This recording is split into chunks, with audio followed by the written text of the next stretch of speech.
Dans cette troisième partie, nous allons traiter 3 débats contemporains sur le Yémen moderne. Alors, le premier élément, le premier débat, la première question importante, ça a quand même été le fil conducteur de nos 10 premières minutes, c'est l'influence du coup de l'Arabie Saoudite.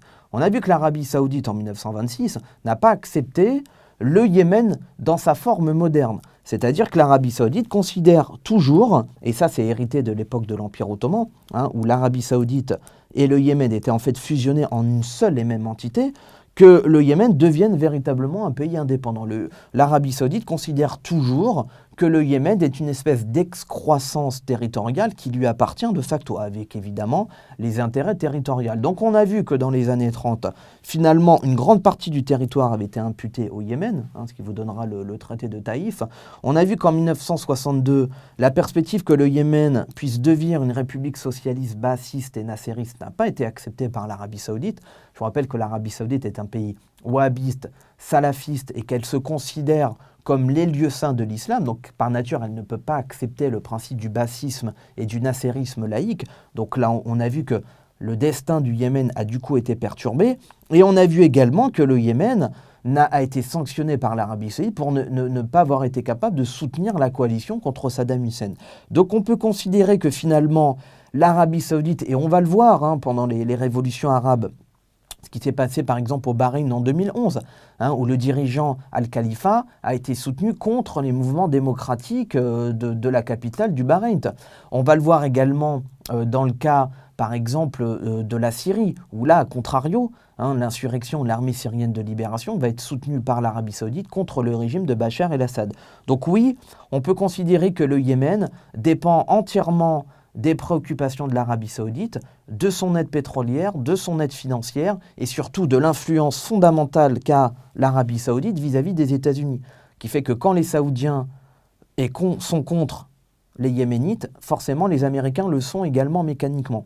Donc c'est une forme de protectorat saoudien. La deuxième question qu'on peut se poser, c'est savoir est-ce que véritablement le Yémen est cette espèce d'îlot démocratique à l'intérieur de la péninsule arabique. Parce que vous savez très bien que ce soit les Émirats arabes unis, que ce soit le Oman, que ce soit Bahreïn ou Qatar qu'on ne voit pas, ou l'Arabie saoudite, ce ne sont pas des démocraties. La religion d'État est l'islam.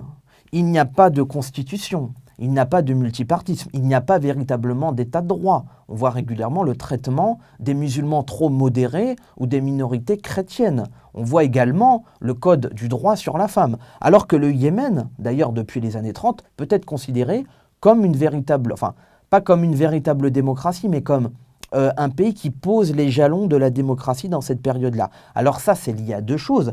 L'importance, on l'a dit, des mouvements yéménites libres, qui par leur caractère socialiste et donc social, vont introduire toutes les notions de liberté de la presse, du multipartisme, de l'état de droit, et que même s'ils ne prennent le pouvoir qu'en 1962, ils introduisent quelque part une dynamique de liberté au niveau économique et au niveau politique. Et le deuxième élément important, c'est l'importance de l'administration britannique, parce que vous savez que, comme je vous l'ai dit de tout à l'heure, jusqu'en 1967, le Yémen Sud va être un protectorat britannique.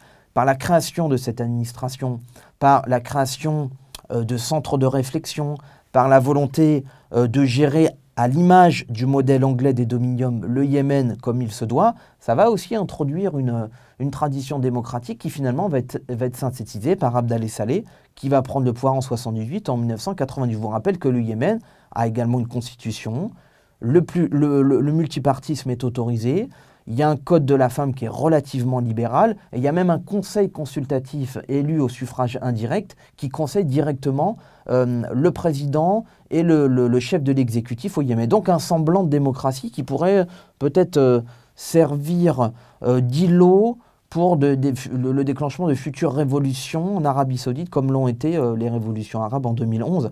La dernière question à se poser, c'est aussi la question de l'influence du terrorisme islamique.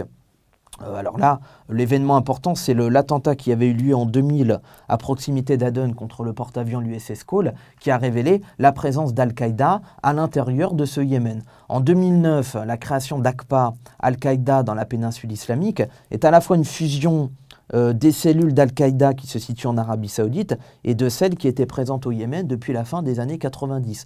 Donc ça vous prouve bien que les djihadistes d'Al-Qaïda qui opèrent en Arabie Saoudite ont pu se réfugier à partir des années 2000 à cause de la répression d'Iyad contre eux-mêmes, et ils ont pu fusionner avec la branche yéménite pour donner aujourd'hui ce qu'on appelle AQPA.